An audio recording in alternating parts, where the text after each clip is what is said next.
Good. So everyone, thank you very much for joining this No Fear Project webinar titled Is Your EMS Running Marathon? My name is Chaim. I'm the Disaster Management Coordinator of Magen David Adom in Israel, which is a partner of the No Fear Project. And we are leading Work Package 4, and we are privileged to have friends and colleagues from Work Package 4 on this webinar. No Fear Project is a European funded project that aims at networking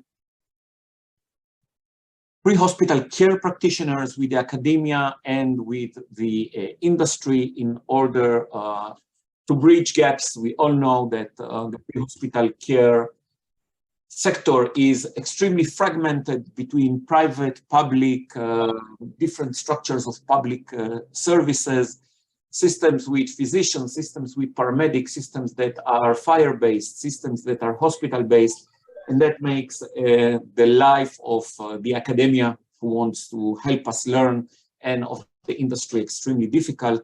And of course, the industry that wants to bring their products, they really don't know whom should they talk with. And this is the idea of No Fear, a project that unfortunately will be ending May this year. And so please go to our website and look into the announcement of our final event in May in Brussels. With your permission, I will start sharing my screen, and then we will start the webinar. If you can just tell me if you are seeing the presentation or the presenter mode. Presenter mode. You must change time. Yeah, this is what I'm doing now. Now is it okay? Brilliant, thanks. Thank you. So this webinar is about the EMS response in long-distance sporting events.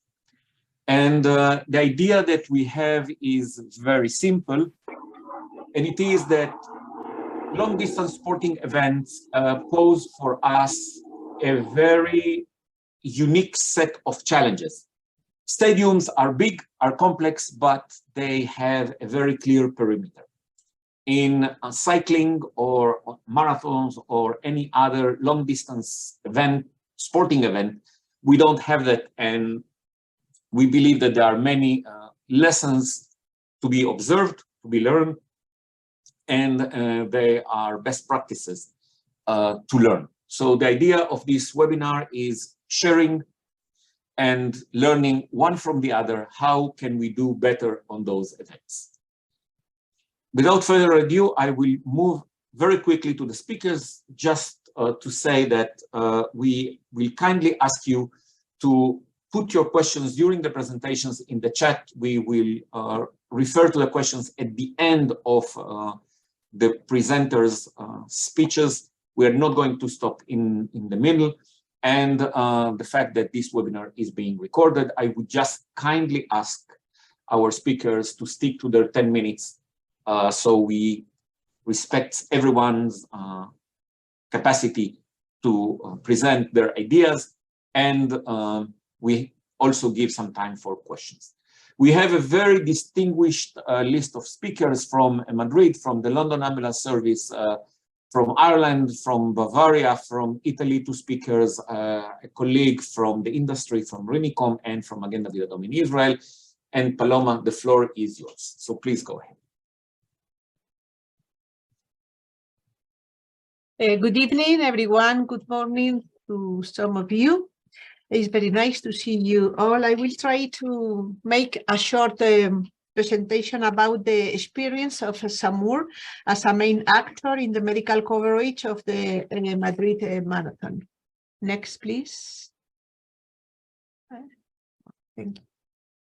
Okay, in Madrid, the number of participants in the marathon has grown from 7,500 in 1978 to 30,000 in 2022. At that time in 1978, when the first edition was done, it was felt to be safe. But now we know that there are risks to participate in a long-range sport, much greater than a knee pain or a fracture. As the popularity and participation has increased in the marathon, the incidence of runners suffering from medical conditions has also grown. Madrid Marathon is the oldest popular marathon in Spain and one of the oldest in Europe, and maybe is one of the most demanding due to the altitude and orography of the city of Madrid, with many kilometers uphill. Next, please. One of the functions provided by SAMUR as a public emergency service in the city of Madrid is to provide a medical and civil protection coverage in situation of foreseeable risk. In the first place, by analyzing the risks of the events in the city reported by local government agencies, and then by providing the medical and civil protection coverage for those events considered to be at risk. The objective of this process is to coordinate a set of human and material resources to provide an adequate response to emergency situation in the context of a specific event, which is a marathon in this case, involving mass gathering. Next, please. Okay, planning medical support for large-scale mass participation running events is complicated and challenging. Planning the medical coverage each year takes several months and multiple meetings between SAMUR medical personnel and the marathon organizer. A preliminary study of the area is done in order to distribute resources strategically. Planning the marathon involves a large number of strategic decisions taken by all institutions involved. After the deployment of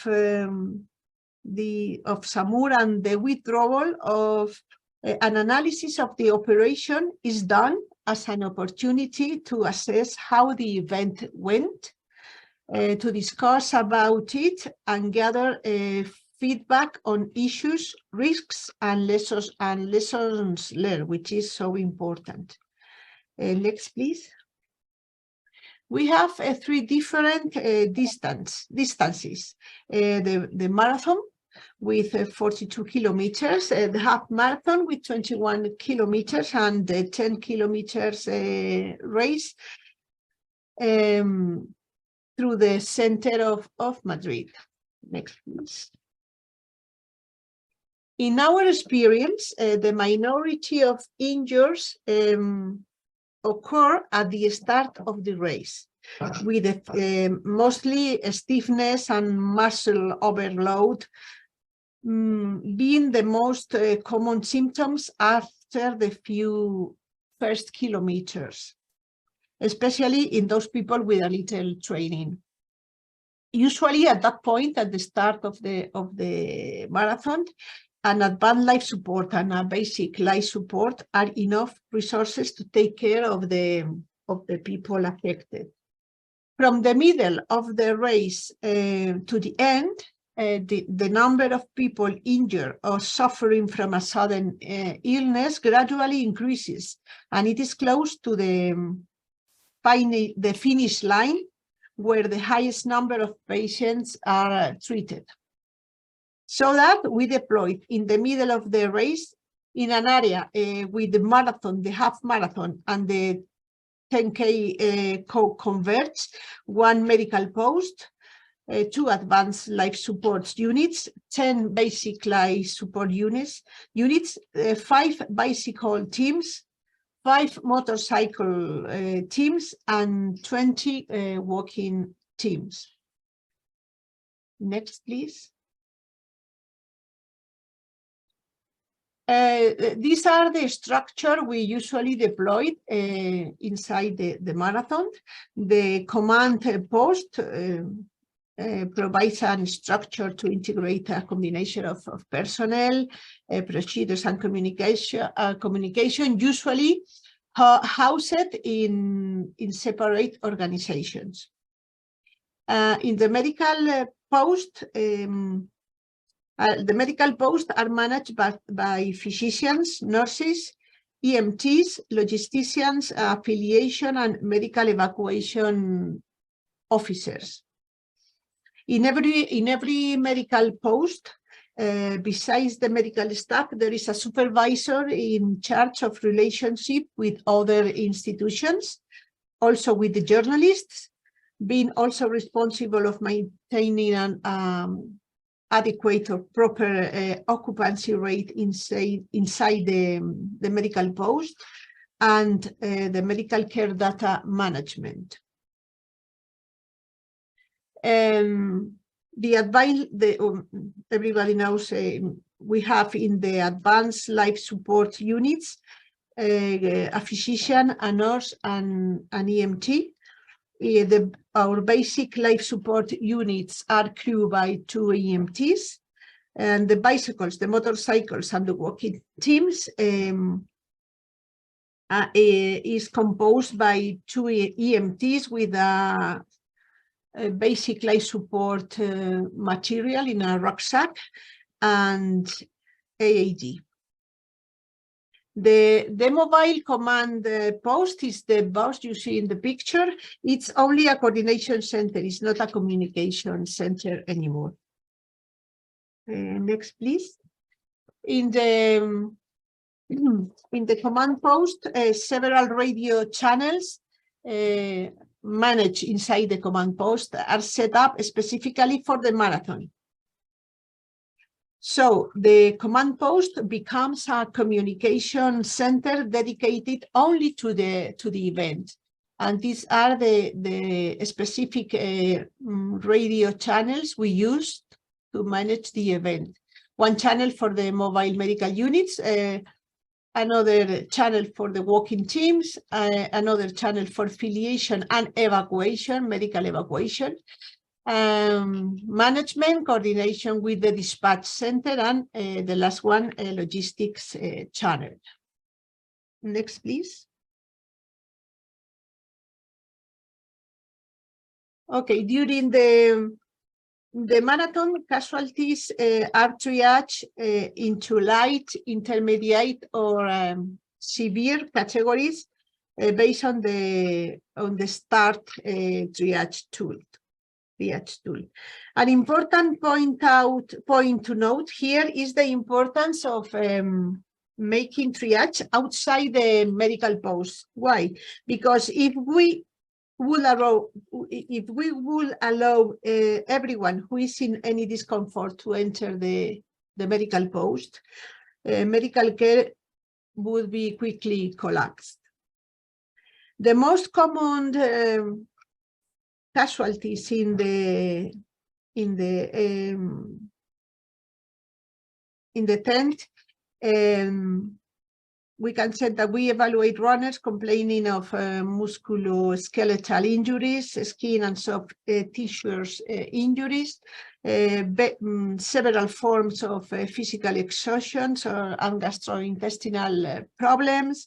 We have seen cases of hyponatremia, heat stroke, kidney failure, stroke, and cardiac conditions. Many of these can be treated in the medical post, but some need to be sent to the hospital as soon as possible for more advanced level care.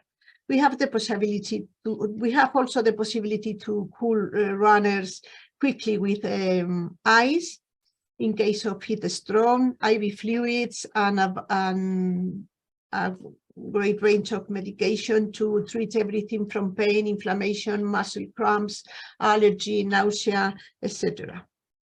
Marathon running is associated with a low risk of sudden cardiac arrest. However, during the last years, due to the availability of defibrillator and knowledge regarding CPR from bystanders, the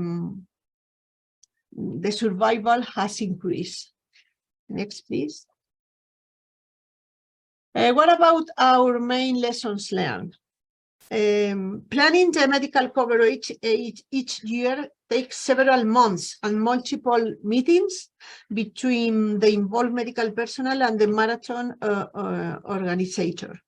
Considering all the factor affected events like location, weather condition, number of participants, street furniture, etc., etc.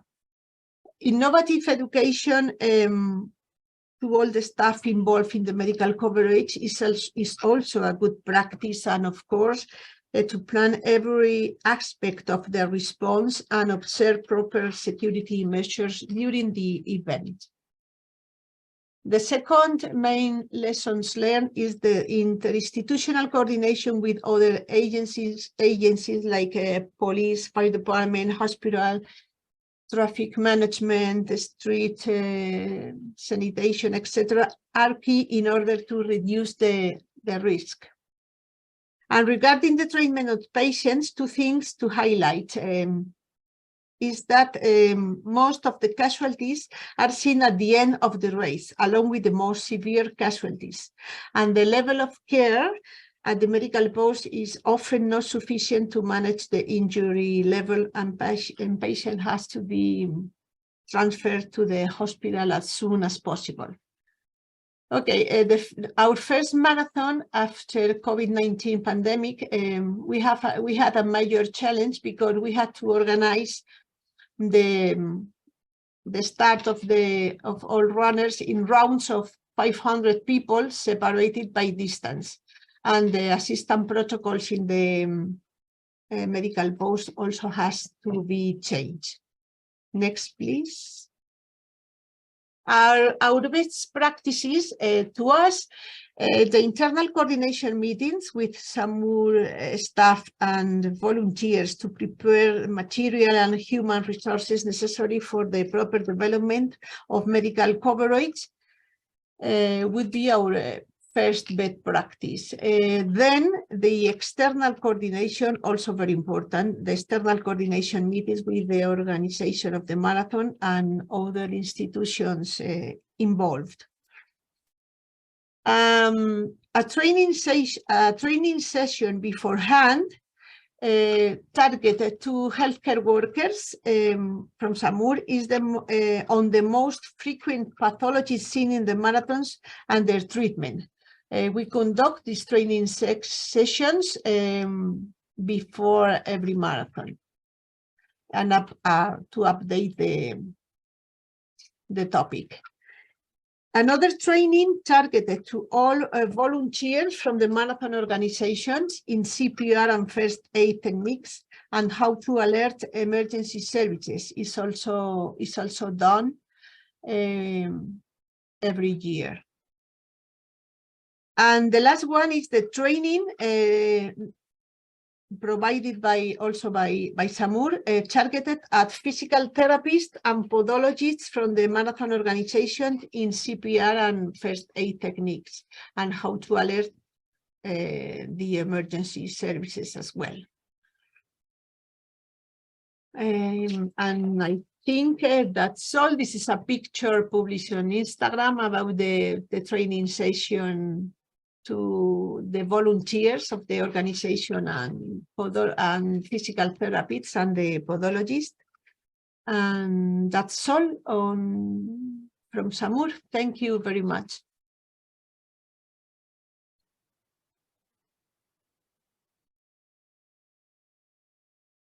Thank you very much, Paloma. And Tim, the floor is yours. Thank you very much. So one of the paramedics from London Ambulance Service, and I'll talk to you about the London Marathon. So these are just some pictures from the start and finish line. So if we could just go on to the next slide, please. So I talk a little bit about the marathon itself, the operational planning and management, clinical staffing, and management of of conditions and incidents that occur.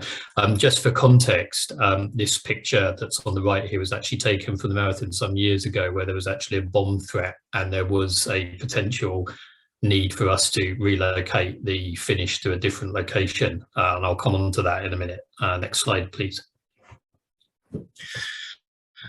So we have about 50,000 runners at the London Marathon, 60,000 spectators. It's a 26-mile course around the city of London.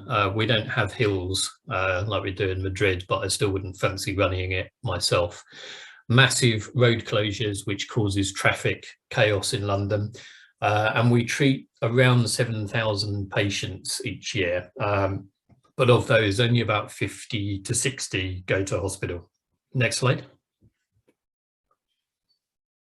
So in terms of operational planning, we have a dedicated segregated control room. So that control room handles all emergency calls. So what we would call 999 calls, but in Europe it'd be 112 calls. That occur in the event footprint. So that not only includes marathon related calls, but it also includes emergency calls that originate from buildings and locations within the marathon area. So that is all taken over by a dedicated event control, which is divided into sectors. And obviously one of the big challenges is that the River Thames runs through the centre of London, and the marathon is divided by that, amongst other things. So we plan with local hospitals. We have local hospitals that are designated ECMO sites as well, which is available by transporting runners specifically to those locations where indicated. We also have major incident provision on standby. So in the event that we were to declare a major incident, we have facilities there on standby to deal with that. There's obviously a large amount of liaison with the police. And there's a significant terrorist risk, and also risk from protesters looking to disrupt the event as well. There's obviously also a lot of media attention focused on the London Marathon, and so there's also a reputational risk for the London Ambulance Service if we don't get it right. Next slide, please.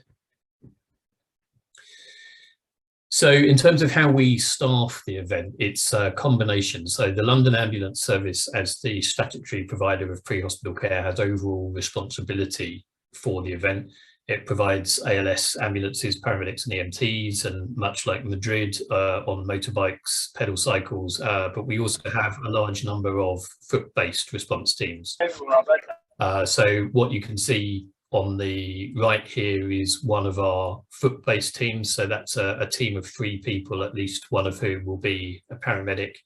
And they have BLS and ALS equipment with them, and they are able to reach casualties who are in very densely populated areas. We then have St John Ambulance, which is the out-of-hospital medical charity that we have in the UK, and a lot of the provision is by volunteers. They provide the static first aid posts, they provide BLS ambulances, and they have first aiders, doctors, nurses and paramedics who volunteer their time with them, so we work very closely with them. And then the marathon medical provider also has volunteer healthcare professionals. So each first aid post has a marathon doctor who volunteers allocated to it. And also physiotherapists and podiatrists. And then at the finish line, we have facilities that are able to provide intensive care. So that includes rapid sequence induction of anaesthesia, provision of electrolyte monitoring and that kind of thing. Next slide, please. So this is just examples of first aid posts that we have around the route. So if you look on the left, you'll see London Ambulance Service paramedics who are dressed in the dark green. But then on the lower left of the picture, you'll see a volunteer from St John Ambulance providing care. And then on the right here, you'll see the gentleman in the white coat is one of the volunteer marathon doctors. And then a London Ambulance paramedic and a St John Ambulance volunteer all looking after a patient, and these will be set up throughout the route at various stages. Next slide, please. We have different vehicle-based responses. So on the left, we have our cycle response unit. So we use bicycles in the capital every day for responses to emergency calls right in the centre of the city where it's very densely packed.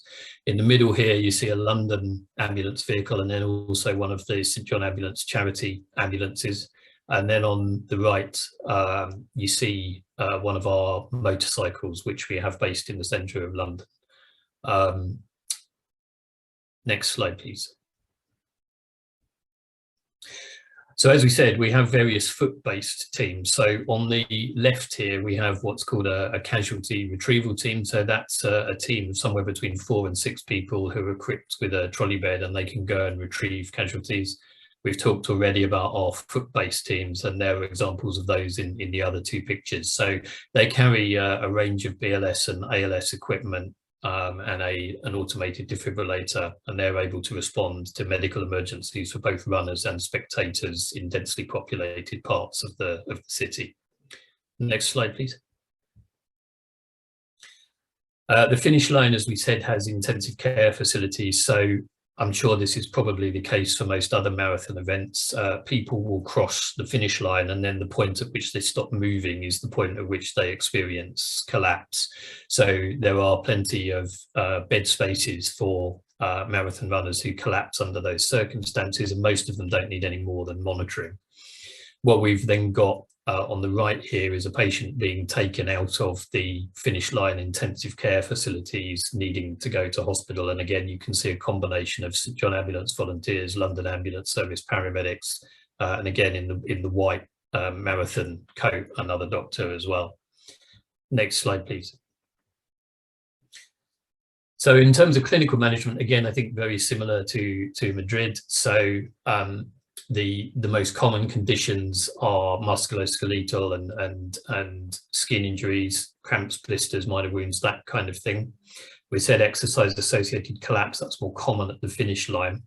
And then more seriously, hypothermia and heat stroke. So the interesting thing is, because there are lots of water points along the route in the London Marathon, most patients who become hypothermic and who evolve to heat stroke are not volume depleted. So intravenous fluids are generally not indicated in those patients. And in fact, if anything, they're often found to be hyponatremic because they've been drinking excessively on the way around.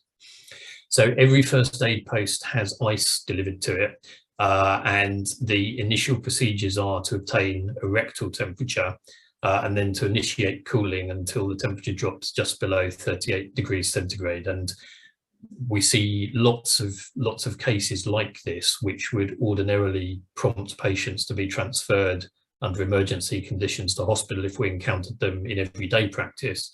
But it's astonishing to see how quickly somebody who is packed in ice and is confused and has a reduced level of consciousness will actually recover and be able to sit up and drink a hot drink or some water or whatever it might be.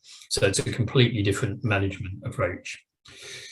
In terms of cardiac arrest, the incidence is estimated to be 1 in 50,000 to 1 in 100,000 runners.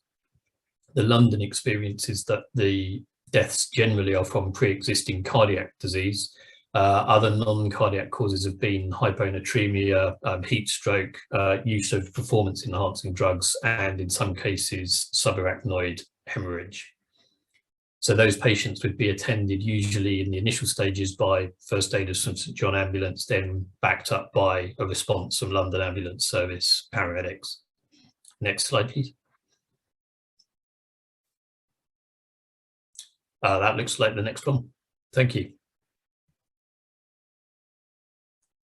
So thank you very much, Tim. And on the same geography, Tim, please go ahead. Hi, Tom here. I suppose my side of it is the civil defence officer here in Kerry. I'm employed by the local authority, and our event will be slightly different than the previous, is that most of the medical staff and everybody involved are voluntary. So I'll start off with the circuit. It's mainly a charity cycle event, and it's 170 kilometres.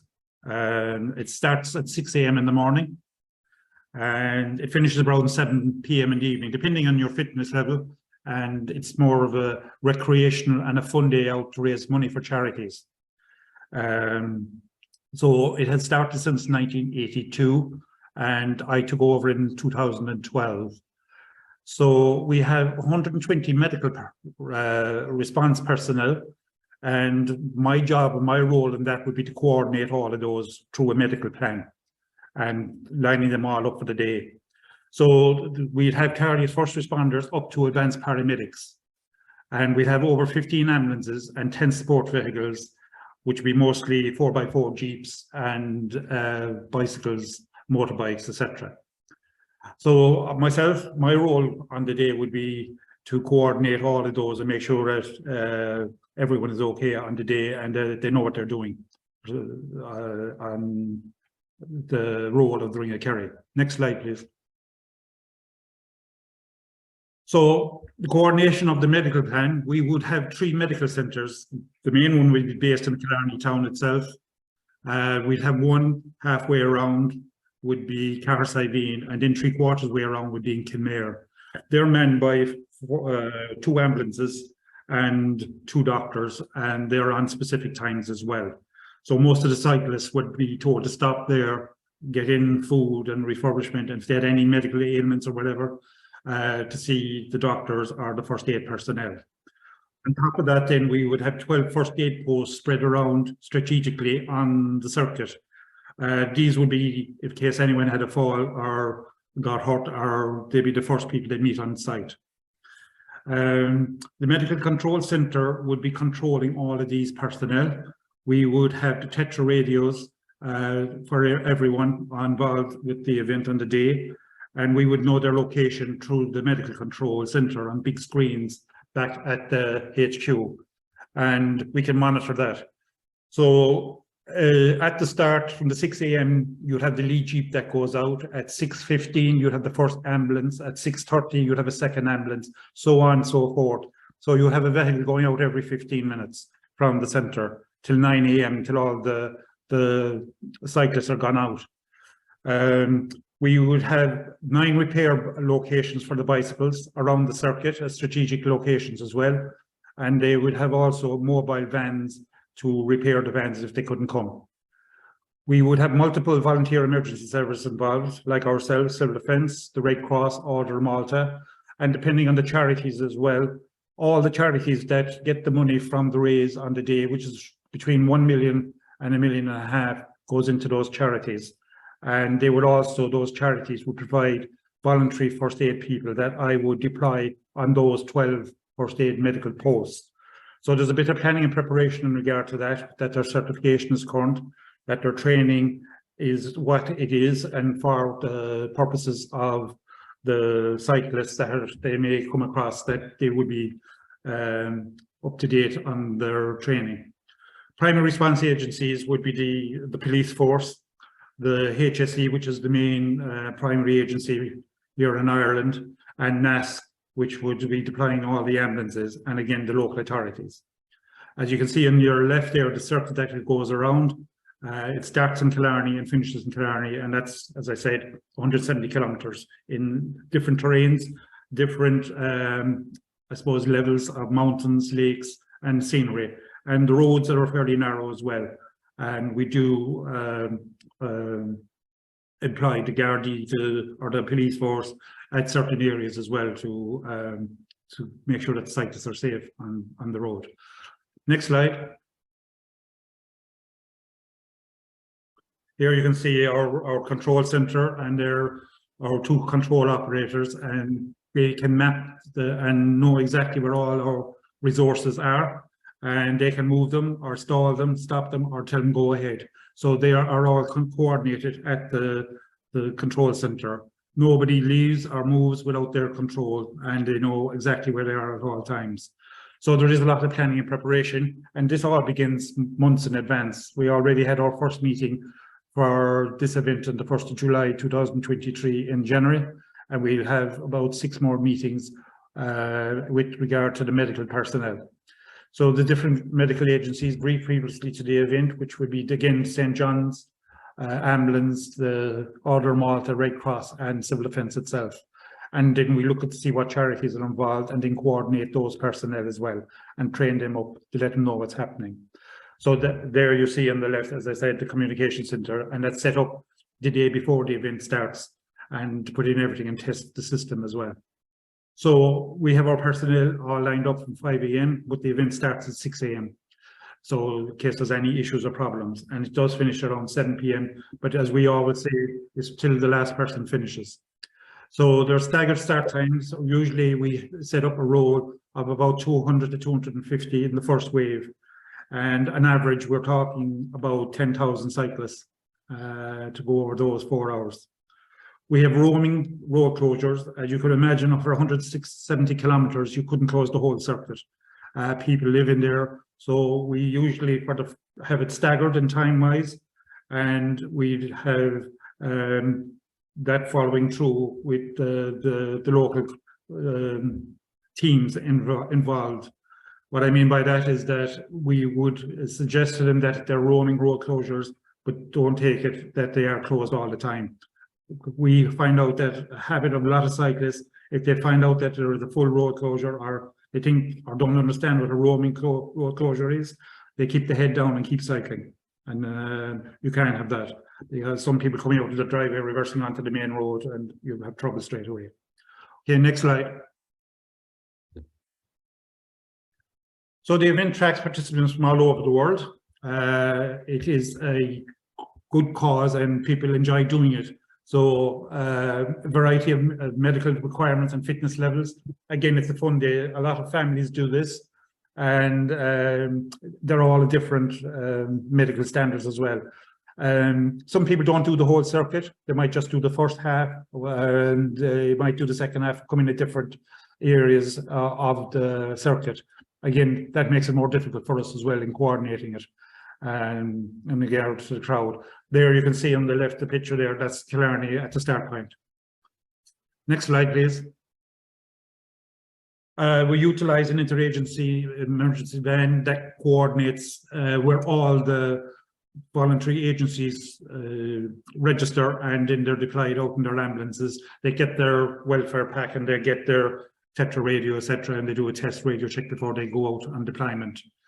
They're positioned in at the Ring of Kerry circuit start point, and then the communication testing carried out on the GPS setup. We have a BroadNet app that we utilize in regard to that. Information packs and welfare packs are issued to each of the ambulances that go out and all the medical staff that are deployed. We have Google Docs utilized by teams at circuit start point and information relayed back to the communication control center. The next slide, please. Static ambulances and resource positions strategically around the route. They are only based in the medical centres only. The other 15 ambulances would be mobile around the circuit, and again, they'd be coordinated. At least we know at all times we have reliability of static ambulances in our 3 medical centres. Direct communication maintained with Ring of Kerry Communication Control Centre. Again, every ambulance that's deployed or has to be deployed to a hospital or whatever, that has to be controlled by the Communication Control Centre. They can't move in their own accord. Resources deployed to the circuit once a certain time number of participants have passed. Next slide, please. This is one of the voluntary ambulances. The 2 hospitals that you utilise for transfer here in the south and in Kerry would be the University Hospital Kerry and Cork University Hospital are used. Depending on the location of the casualty, nearest hospital can be 1.5 hours away, depending on the type of injury. And our side of it then, if it's usually a head injury or depending on what the prognosis by the lead, we would probably send that to Cork University Hospital. Next slide, please. Due to the large numbers of people congregating in Killarney, our medical cycle unit is deployed at the start, and that monitors each of the waves that get them out of town, and then they come back and they deploy the next wave as well. So the medical and first aid kits on board as well with them. They work closely with the Killarney Medical Centre because that's where they're based, and the medical vehicle departs every 15 minutes from 6 a.m. till 9 a.m. from the start point. All medical personnel must report to the MEM van prior to departure, and they also carry out a radio check, or if they have any issues or faults or whatever, we can sort it out before they deploy. Next slide, please. So the circuit ambulance and support vehicles tracked on the circuit. As I said previously, we know where they are at all times. Deployed to incidents by the Ring of Kerry communication controllers. We update the Ring of Kerry Communication Control Centre with all rolling calls. So there could be continuous, or we could get a second ambulance to support the other ambulance, depending on the nature of the severity of the call. Due to locations of other resources, ambulances can be asked to wait in certain areas. Again, they don't move without communication control, which is key. Next slide. Our high area risks is such as Moll's Gap, and they're identified as priorities for resources. Again, you're talking about rough mountain terrain. I don't know, do you know much about potholes, but they can cause a serious accident with the bicycles, especially when you're going through Moll's Gap, which is near the end, and it's the road itself wouldn't be like a main road. It would be fairly rough in terrain, and especially with bicycles. And again, the tiredness of the athlete that's taking part on the circuit. If an ambulance is required to transport a patient and leave the area, another ambulance will be deployed to cover that area.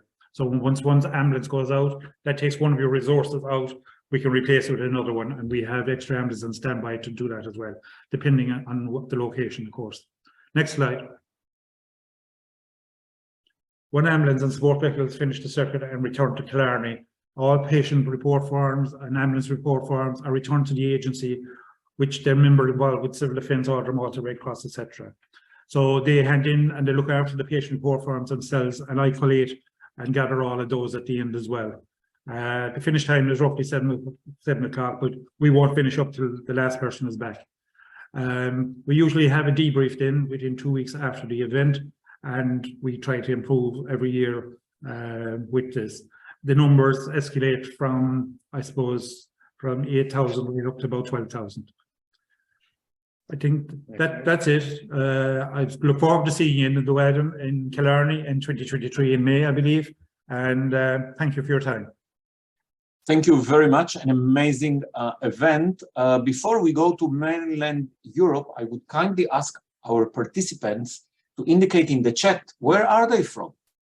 We have special guests today from Ecuador, from the United States. So please write to us on the chat. Who are you and where are you coming from? And I will immediately go over to our colleagues from the Bavarian Red Cross. Michael, please go ahead. So thank you, Chaim, and good evening or good morning, everyone. My name is Michael Justus. I'm a legal officer for the Bavarian Red Cross in Germany, and I'm also a volunteer EMT, as which I took part in the EMS at a triathlon event last year in Erlabrunn, a small village in southern Germany. So what I will talk, please, next slide, please. What I will talk about is, first of all, the situation. So that means the infrastructure of the region we're dealing with, and then also the sport event itself. Afterwards, I would present the medical response plan, and then what we've learned from the challenges this mission. Next slide, please. So the situation. Next one, please. The sport event itself, with 1,000 participants, of course, we can't compete with Madrid, London, or Kerry. But maybe this is why this could be an interesting another perspective for you. The EMS that is sports event in a rather rural area. So yes, the people had to swim up to 4 kilometers, cycle up to 180 kilometers, and run up to 42 kilometers.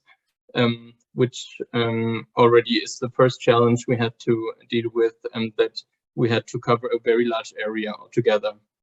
Even though it was a circle, of course, 180 kilometers of roads is a big area, also in Germany. Next slide, please.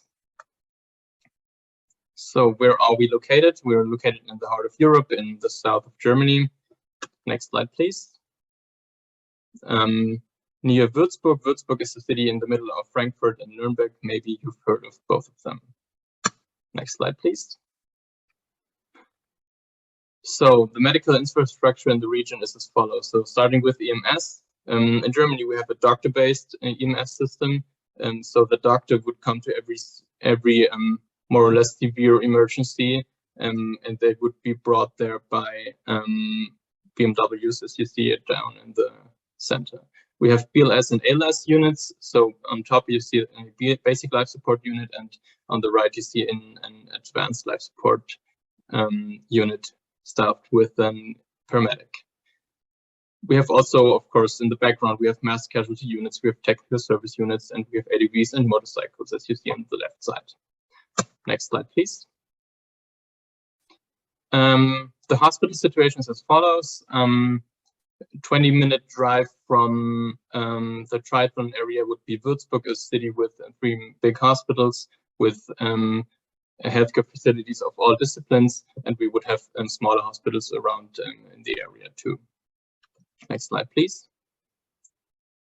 So for more severe incidents, we would also have 6 emergency helicopters in a 120-kilometer radius. They're also staffed with an emergency doctor. Next one, please. Okay, how would be our medical response plan to this marathon, and not marathon, sorry, triathlon? Next slide, please. We would have water rescue, of course.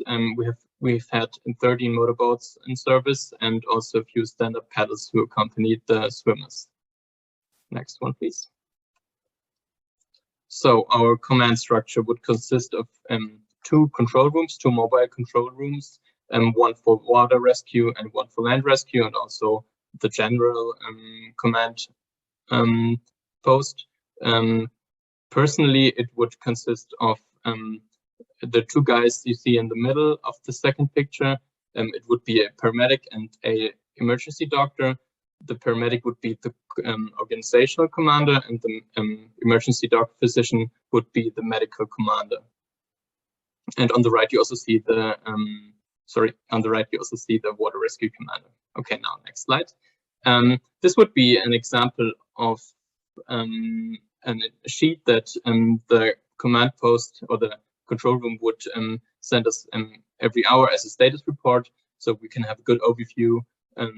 For example, on the right side, we would see which units are still on scene at this time. So it was a rather late time of the day. We just had 3 ALS units, 8 BLS units, 2 emergency doctors on scene, and you can also see the category of patients and the number of how many we treated them. So we had 6 green, that means minor patients with minor injuries at this time of the day. So next slide, please. So what would you do if a patient would come up? So for example, if water rescue rescued a patient, we would dispatch a unit, an ambulance to the river, and water rescue would give the patient to the ambulance and probably to a doctor too. And they would decide. They have 2 options. So first option would be to transport the patient to an advanced medical post. You see our advanced medical post without surgery on these 2 pictures. So this would come as an option for, especially when there are minor injuries, or if we would just first have to assess the situation. But if the patient who would, for example, be rescued out of the water is severely injured or severely ill, they would transport them directly to the hospital, of course. So altogether, we've had on scene 7 command cars, 7 BLS units, 7 ALS units, 2 mass casualty trucks, and we've had 3 mobile doctors over the day, 3 motorbikes, 3 quads, also 2 e-bikes and 1 Segway to reach areas around the lake and to reach remote areas with the ATV, for example. The staff for the mission consisted totally of volunteers with different levels of qualification. So we've had everything from everyone from a first aider to an EMT to a paramedic to emergency doctors, for example. Altogether, we've had 140 land and water rescue staff on scene. So next one, please. Our end result is as follows. We just treated 15 patients on site and just had to transport 1 to the hospital. Of course, we were very lucky to have such a low number. We calculated with much more regarding the heat at this day, but this is the spirit that unites us all tonight. Probably we tend to prepare for the worst and are happy if it doesn't occur. Next one. Okay, so what are the challenges we dealt with this day? Next. in Germany, we're not used to temperatures like this 36 degrees Celsius or 97 degrees Fahrenheit. They occur maybe, I don't know, maybe 7 days a year or so. This was a very special day for us all. The runners and the cyclists, the swimmers, and also our staff were not really used to these temperatures, so it was this very special condition. As I already said, we had to care for long distances and so a large area. Given the fact that we had a high number of ambulances and doctors in the rather rural region this day, it occurred that we helped out at normal emergency missions, of course, in this area. So the regional control room would ask us for an ambulance unit for example, a motor accident or something like this, and we would go there and maybe transport the patient to the hospital because we were nearer than the public EMS at the very special day. Another thing that occurred was, for example, near the triathlon, a car drove into the river by mistake, and we dispatched all water rescue units there. So this was also the thing that challenged us. It was in the first triathlon in our region of this size. Well, of course, we've dealt with other big events, but there hasn't been a triathlon before, so we could not use any experiences of ourselves in this area. And of course, what was also challenging was that we have to deal with many specialized units, water rescue and land rescue, and coordinate them all together. And of course, there was the COVID pandemic going on in the background. Okay, next. Okay, so what did you learn from this? Next, please. And the first one sounds quite simple. We provided enough breaks, we provided water, sun protection, and food to our staff. And normally PPE rules, so personal protective equipment rules in Germany are quite strict. So you would always have to wear long trousers, safety shoes, and long jacket, and so on. So, but we allowed staff who didn't care for patients or for the time they haven't been in contact with patients to wear short trousers or to freshen themselves up in the lake too. This led to not a single staff member suffering from a heat stroke or something like this. So next, please. Then another idea we've had is a kind of open air patient area.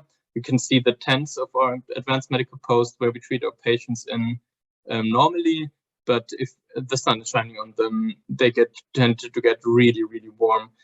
So we had to do something against this. We opened up the walls as far as possible to get some fresh air in. And at one point, we even decided to treat the patients outside under open air, because otherwise they would suffer another heat stroke if they just came to our tent. It was possible at this location because we have, as you see, bushes and trees surrounding them. So we've had a side cover too. Okay, next. Another positive aspect is, in our opinion, is that we've had a joint organizational and medical command structure for land and water rescue. So land and water rescue together in the command structure, but also the organizational and medical aspect in one command structure. As I told you, we've had one organizational commander and a medical commander. So one paramedic on the one hand and one emergency physician on the other hand, and an anesthesiologist. This is the structure we have on all levels of EMS in Germany, or especially in Bavaria. So, for example, in mass casualty events in our daily routine, which of course don't occur in our daily routine, but from the planning, we have a command structure of a paramedic and a emergency doctor. So these two aspects together, but also before they arrive on scene, we have the so-called preliminary command structure, which consists of the first paramedic on scene and the first doctor on scene.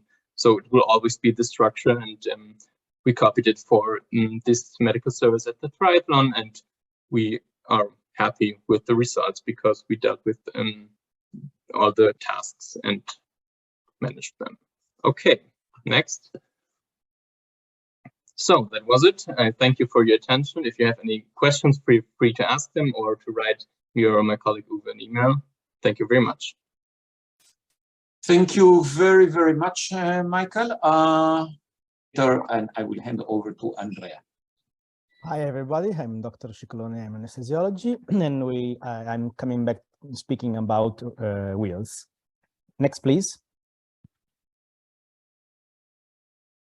Which type of wheels? As you can see here, you can find all the specialty in the UCI, the Union of Cyclists International, but we are focusing about road. Next, please, and next again. So we are talking about long distances, more than 100 kilometers, and long duration, more than 2 hours, usually. Next, please. Okay, which epidemiology? What possibly go wrong? Two completely different environment. Next, please. The professional side, in which the main problem could be trauma, head and neck trauma, long bone trauma, and then the clavicle fracture, that is a typical injury. It could be also some sudden cardiac death, but the main, as number, the main problems are after the race problem, minor trauma, wounds, blister, etc. Next.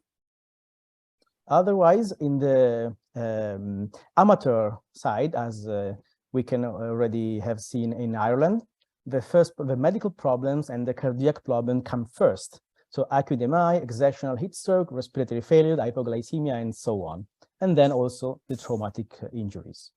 The problem is that in amateur situation, you have hundreds of participants, like in Ireland, and compared to the professional side, in which you have to manage 100-200 athletes at a time. Next, please. Okay, here's some data about sudden cardiac death in Italy. In sports, 83% of cardiac arrests in Italy were in amateur, in unprofessional situation, especially in out of the race environments. 2 clicks, please. Yeah, as you can see, out of a race situation prior to the race or in training. Again, another click, please. Cyclist is the second sport at risk, but we have also to compare this number to the people that do sports. We can say, at least in Italy, amateur soccer is way more common than a non-professional cyclist. So the number for cyclists is quite high. Next, please. Our mission as medical provider, we have to help athletes and public during our races. We have to be adequate for the size of the event, and we have to act as a pre-hospital filter. Next, please. When write and prepare the plan, we have to evaluate risk, terrain and tracks, distances from hospital, and type of athlete, of course. We have to integrate with security plans. We have to choose the right resources in type and number, so how many doctors, how many nurses. Also in this situation, in Giro d'Italia and other Italic cyclo events, we do not have professional rescuer. We only have doctor, nurses, and rescuer unprofessional, like Luca has already said.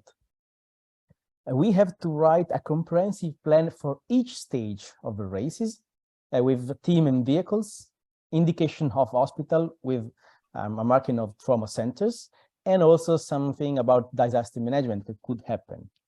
And all of these things could be communicated and shared with organizing committee. Next, please. This is a typical race. 1 click, please. You can see the opening of a race with some guests, police, and the opening of the race. Another click, please. Here you can find, if there is any, a breakaway with some athletes and some staff helping them. Another click. Here is a peloton.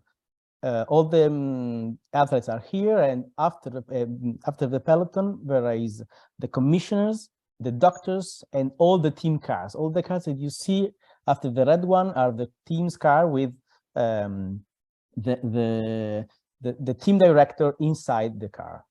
And then another click, please. Another one.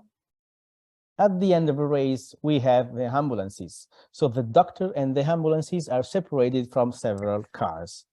The doctor in charge is in the white car just after the red one, behind the peloton. Next, please.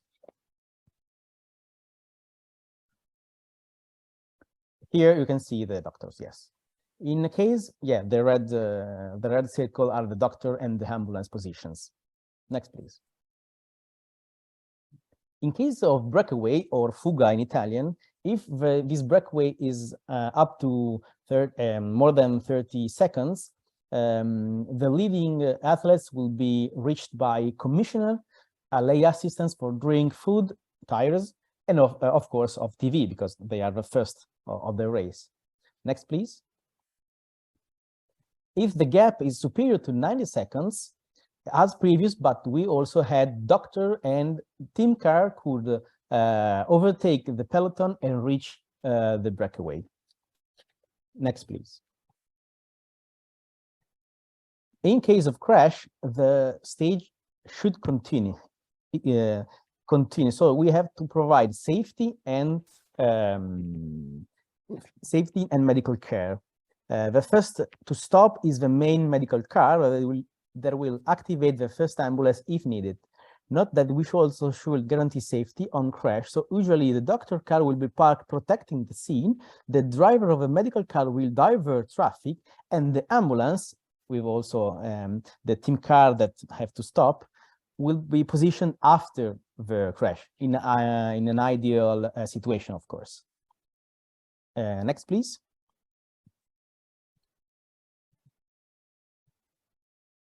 Next. But that's in theory. Let's see a real case scenario. This is a typical stage of the last week of a race of the Giro d'Italia. In that week and the last week, there are compacted all the mountain stages through the Alps. Next. At the next. 3 times. Thank you. At the end of the day, you will probably be managing this type of situation with a breakaway group with climbing specialists fighting for victory. And then 20-30 minutes away, you will find the main group with athletes, but stretched in many kilometers. And then at more than 30 minutes of race, you will find struggling to carry on all the last athletes, above all the sprinters that have no, they are not so good in mountain situation. And you should be able to provide effective care in all of these sections. Next. Don't forget communication. Next, because all these mountains will disrupt your communication system. Next one. This is the same stage. Next. When you are thinking about the plan, you have to study in advance the location of the hospital and escape route for the ambulances.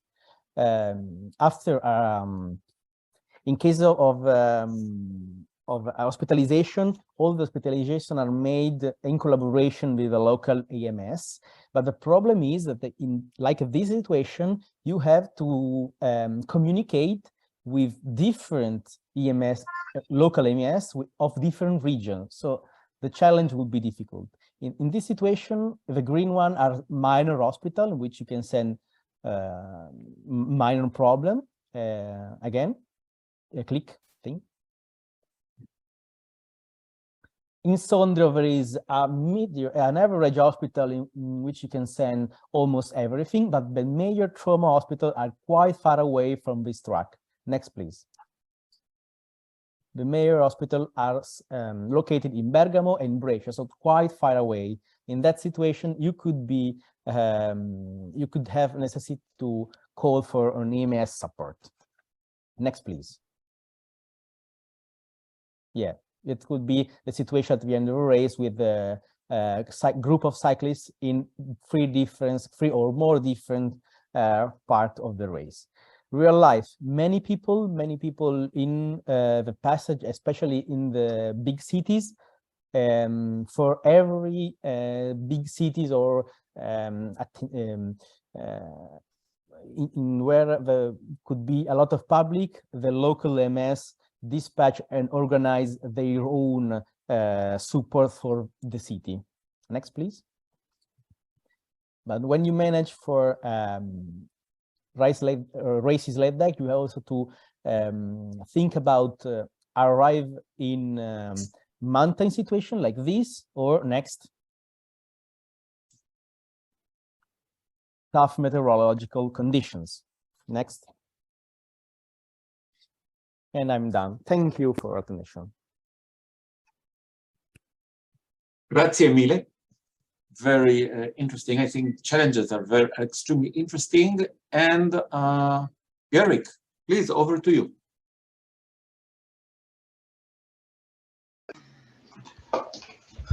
Oops. Hi, good afternoon, good evening, good morning, Cortez. Thank you very much for very interesting presentations again from me.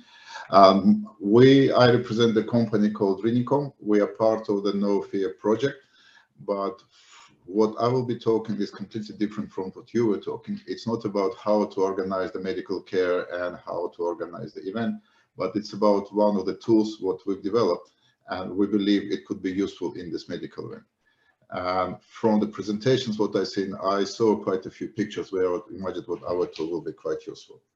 So the tool is called PrimeOT, and it's basically a remote health monitoring system with built-in artificial intelligence. The next one, please.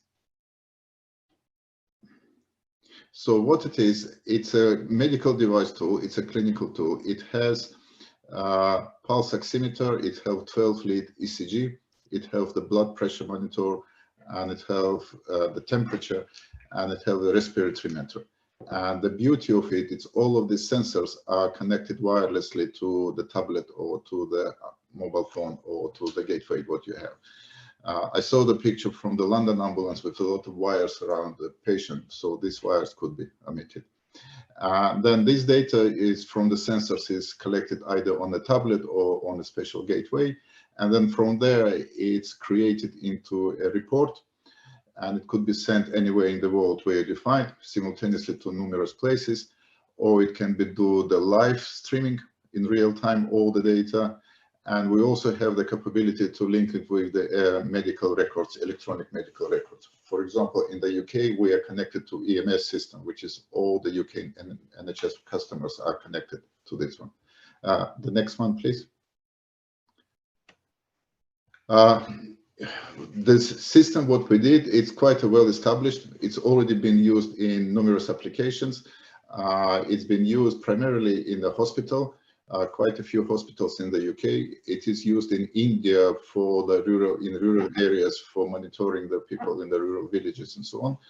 It is used in Ukraine currently for the events which are going on in there, but it's also been used quite a lot by the air ambulance people. And what the system will do, it basically, it collects the data from the sensors and put together all as a data fusion. Then the important things what it does, it calculates the early warning score, which is a score defined by the NICE in the UK to identify the patient conditions. And it is exactly the score as from 1 to 5. So if the patient is 1, it's kind of everything is okay. If it's 5, it's too late to do anything. And the beauty of it, it's calculate everything automatically. It produces the score in real time. So no need for nurses to calculate it on a piece of paper or something. It's a seamless application, more or less anyone can do it, can use it. It just, you put it on and it automatically connects, and there is no much messing with the keyboards and anything else. The next one, please. I think here is a video. Maybe if you can click, Chaim, on this one more time, it will be better than I'm explaining.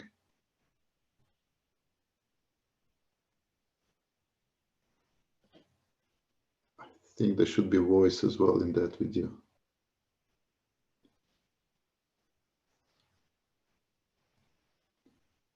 There should be a voice, but I will be the voice behind it. So these are the sensors, what we have. So this is how it is used in the hospital environment. You just plug This is a 12-lead ECG. You can see there are no wires at all to connect the sensors to the plug or to the tablet. The temperature is taken also with the wireless. And all the information is displayed on the tablet, including the ECG and all the biometrics parameters. Then the early warning score is calculated.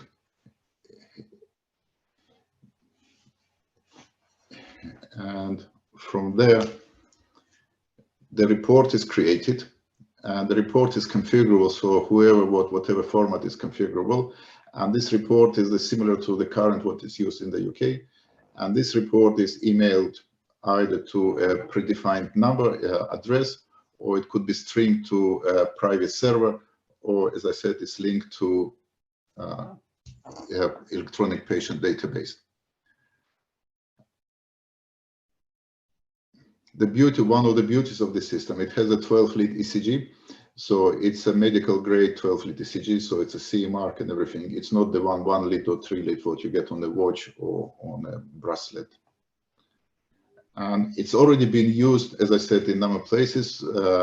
In the UK, it's been used. The next one, please. The bioambulance. Before COVID, it was used twice during the Manchester Marathon because we are based in Manchester. The simple way, I know we provided 4 units for the marathon, and 1 unit was on a motorcycle, 1 was in the tent, and so on. And basically, once someone is not feeling very well, the sensors are connected, immediately assessment is done, the condition is assessed, and the information is sent to whenever it needs to be sent. When we use it also, let's say, for the military application, because it's part of the UK cortisol program for the UK MOD, it also allows the, let's say, in theoretical environment, in a battlefield, to prioritize who should be evacuated from the danger zone.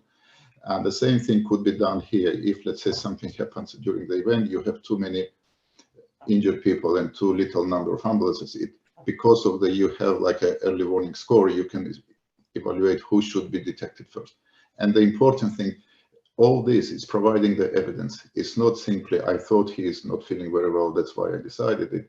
It provides the full dedicated evidence for the real patient conditions.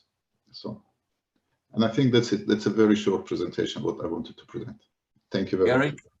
Thank you very much. I think it's a very interesting tool, and I will go to my colleague, Tomer Kaplan, the last speaker of today, to speak about the Israeli experience. Tomer, floor is yours, please. Hi, everyone. Sorry for joining late. I had some health issues around the place where I work.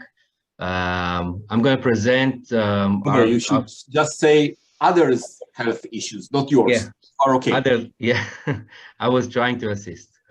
So I'm going to present the Israeli experience of mass participation sport events, medical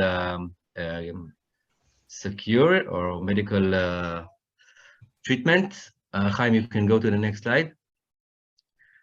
So what happened until 2013, the medical aspect of the sport events was actually under the police responsibility. And the way it used to work, that the police used to consult MDA people about what are the scope of medical teams needed in the event and what services, and then they would put it in their command, and afterwards they used to bring it back to the organizers, and then the organizers pretty much has to do what we determined. And that's how it used to work. It was working quite well, but it wasn't anything organized or I would say enforced by law. And then in 2013, Tel Aviv Marathon, Chaim, the next slide. We had, I would say, a quite large event involving 1 person died, and we had 3 severely affected from a heat stroke, and 12 people seriously injured, also mainly by heat stroke and other health events issues. Next slide. So following this event, the Ministry of Health, actually the head of the Ministry of Health, decided to appoint a professional committee that would set clear standards for the medical treatment in or medical aspects in mass events, mass sports events. You can see the members. We had physiologists, cardiologists, experts in sports medicine, MDA representatives, athletes, and the police, of course. And the process was that the first was interviews and discussions, and then trying to define what are the main issues that need to be targeted in this act. Following that was the literature and global practices review, and at the end was the drafting of the position paper. Next slide. The position paper actually covered a lot of areas. It was mainly overview of, firstly, the overview of common medical hazard in mass sport events, mainly heat related, but also cardiac arrest, injuries, other diseases related to sports. After that was the chapter of the participant information, how to prepare, and everything that the participants themselves needed to know prior to the sport events. And at the end was the guidelines for the organizers, which included the weather limitation, public information that needed to be posted by the organizer to the public. What are the standards for hydration post, medical standards, security requirements, and the medical guidelines, which we're going to focus in. Next slide, Chaim. So firstly, they decided that under or for every event, they must have a medical director that is also signed on the manual or the command. I heard Luca called it a manual, but he's signed on the command, and the command goes to approval before the event is approved. There was also a definition of the minimum scope of EMS teams and their level of meaning ALS or BLS according to predefined criteria. We're going to look at it in a minute. What are the pre-event procedures needed to be done by the organizers and the medical members, meaning meetings with the police, meeting with the organizers, field assessment, briefings, the setup of the medical post, the medical coverage, meaning that for every 2 or 3 minutes on the route, you're going to have at least a medic with a defibrillator ready to respond, and then how you need to cover the area. What are the evacuation routes? What are the communication routes? Command and control requirements, and so on. Next slide, Chaim.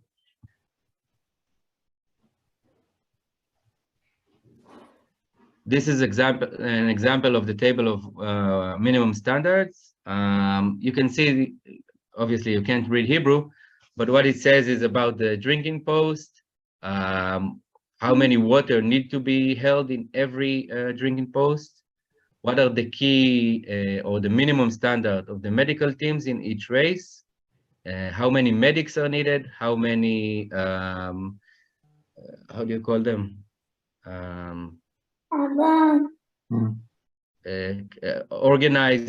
People represented by the organizer that need to be on the route, representing the organizer that need to be on the route, ambulances and advanced ambulances, and what needs to be held at the last medical post. Next slide.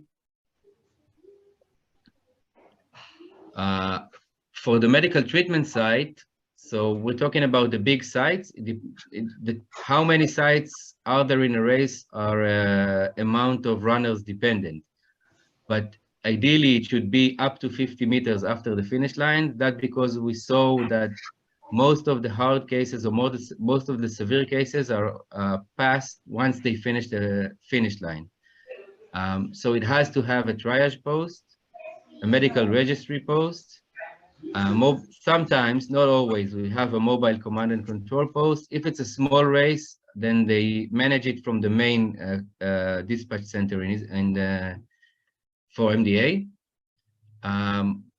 The key is an advanced life support post for every 5,000 runners, and that's the minimum standard, and a BLS post for every 2,500 runners. But usually for every 500 runners, we also provide an ambulance or an ALS ambulance, depending on the site and the risk assessment of the race.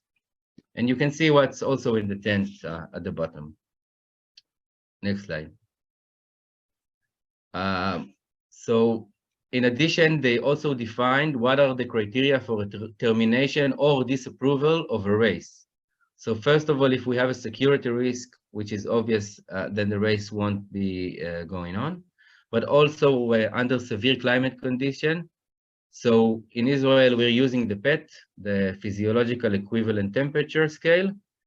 And they measure it by, in Israel, they call it inconvenient units.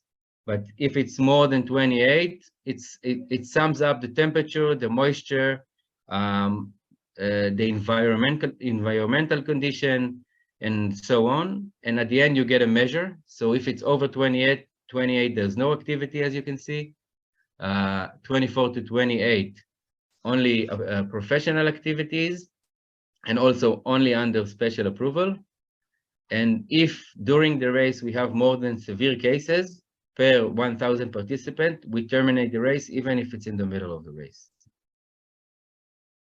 Next slide. In MDA, we translated this paper. So what we did, that every district in MDA, we have 10 districts. Every district have an event registration officer who's in charge of all the pre-work of organizing the medical activities. A written command, that was something that we also did before, but now it's not only approved by mail or by signature. There's a discussion prior to the approval of the command. It must be presented to the management board, mainly the medical department and the operational department. And after we approve the command, then that's the only way they can go on and bring it back to the police. It's not necessary. It doesn't necessarily mean that MDA are the one that's going to do the medical activity, but MDA are the one that are approving every medical activity and scope of medical attendance. You can proceed, Chaim.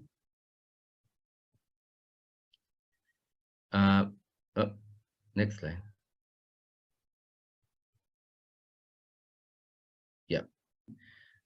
So the coverage, as I said, it's not only by the number of participants. So it also has to do with previous experience that we have from the race from years before, because most of the big races are annual races that repeat every year. So we also take in consideration the previous experience, the terrain of the race. Is it easy, or ambulance can get there? Do we need mopeds or helicopters to support medical coverage? The location of the race, meaning how close is it to hospital and the hospital coverage around it? Do we know of any risks? Is it an area that the terrain is very dangerous, or the climate there is, you can see on the right an example for the Dead Sea race, when we know that it's usually hot and it's a hard environment, it's also far from the hospital. So we need to put a lot of teams around the race just to support the coverage of the race. As I said, time to event in the race. And we also consider the response that we give to routine calls, mainly if it's in cities, because usually they block part of the cities, and then you need to think how you're going to respond to our routine calls during the event. So it's also something that needs to be inside the command. Next slide.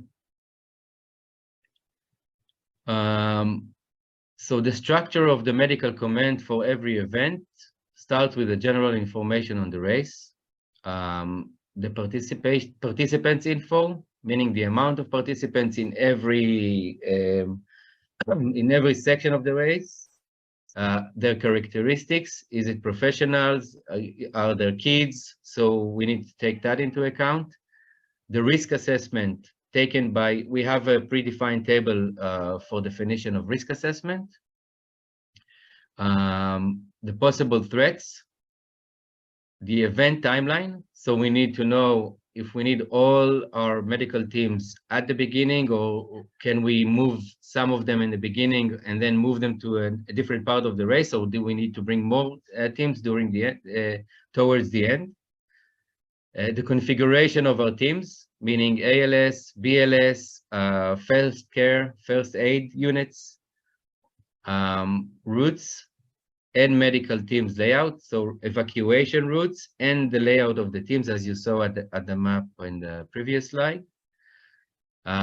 Responsibilities and tasks for every team member, the location that they're going to be on the route, the means, meaning the medical means, and the radio name, the evacuation destinations for the specific race, guidelines for the radio and then communications, security, of course.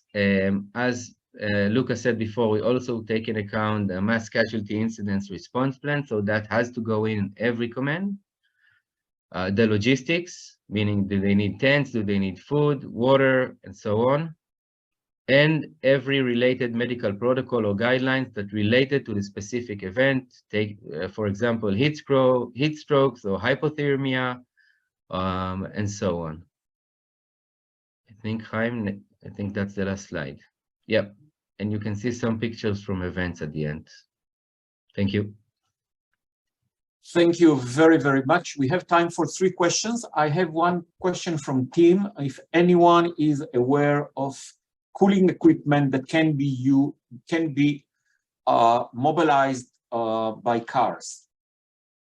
Not I can say that what we use nowadays when we have a heat risk is jerry cans of 20 liters, 2 jerry cans of 20 liters per ambulance in a heat where we have a high heat risk area, and we provide every team with 2 20 liters cold water jerry cans to pour on the patient. And air condition. Yeah, of course.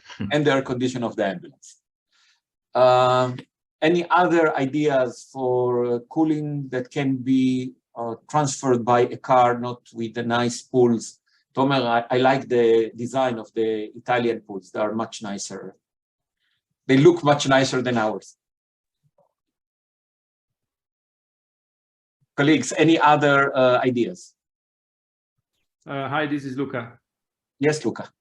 So I think I've read the question in the chat, and the question is about when we used to do therapeutic hypothermia following cardiac arrest, there were devices also for the pre-hospital care. I remember one, which I cannot think of the name from the top of my mind, which was like a blanket that had a liquid, and you would pour the liquid in it, and that would start a reaction, and that would make it colder. I wonder just if that would be still for sale. I would guess it would be still for sale. It would not be retracted because of the fact that we don't really cool people, but just aim for normothermia. So I'm not sure, and I'm sorry because I don't remember the name of the product specifically. I recall that there were several SAMs with a blower that would blow. This was more a chemical reaction, you know, like ice, but it was a that you would pour a liquid.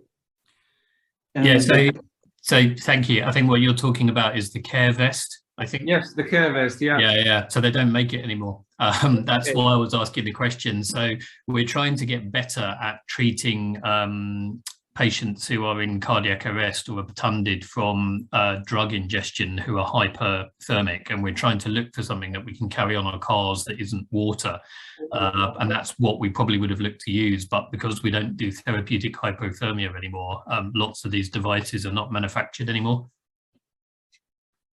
It's noted. We will post it to the industry. Shafil. Yes, if it's okay now, Chaim, to ask one more question or two more questions, Yes. or we're still Yes, okay. please ask the question.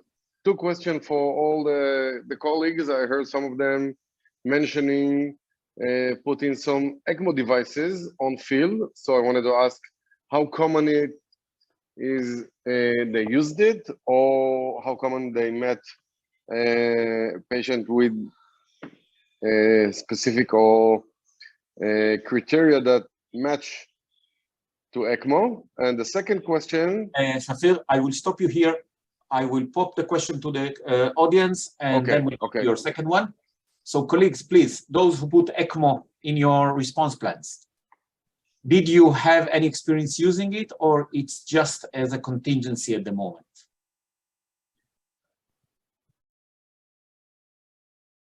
So, well, I will speak for Milano. There are some key aspects to consider. One is that we have a citywide ECLS network in place. So it's not a big effort because it actually is part of what the city does on a, let's say, routinely basis. We do not, again, let me say, we do not do pre-hospital ECMO, but we have a ECLS network from pre-hospital straight to hospitals that we cannulate in the emergency department. What we do is just we have an agreement with one of these hospitals to carry what they would use for a retrieval. You might know that, often ECMO center are also set up for a retrieval.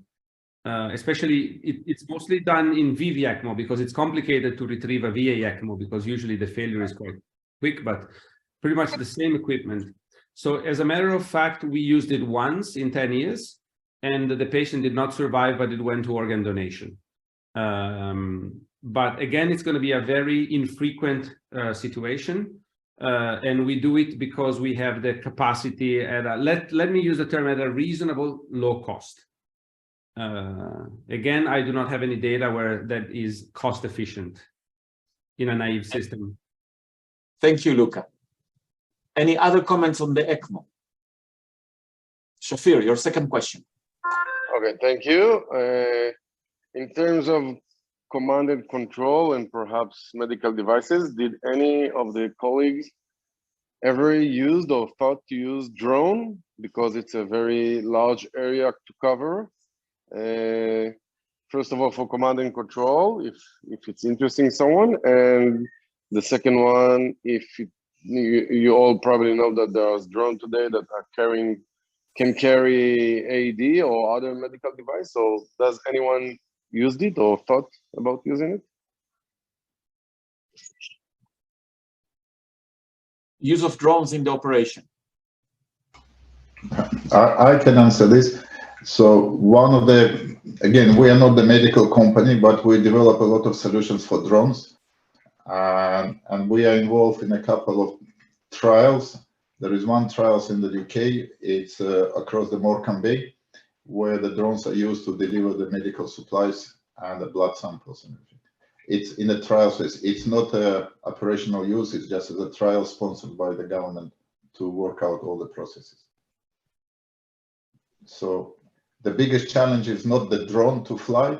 The biggest challenge is what to do and how to ensure what drone is received safely by the right people in the right hands. That's the biggest challenge. Yeah, and air transportation. And air transport, yeah. Thank you. It is a future. It's obviously it's a future. Yeah, absolutely. So Uwe, please go ahead. Thanks. So regarding your drones question, it is we use a couple of drone teams for search and rescue missions, but primarily on assessment of a big view from a field. And it is very, very complicated to use drones for transporting like AED or things like that. So we have a huge problem about regarding drones regulation, the European drones regulation, and the BV loss flow flight is not possible today. You must make a documentation about 2 years.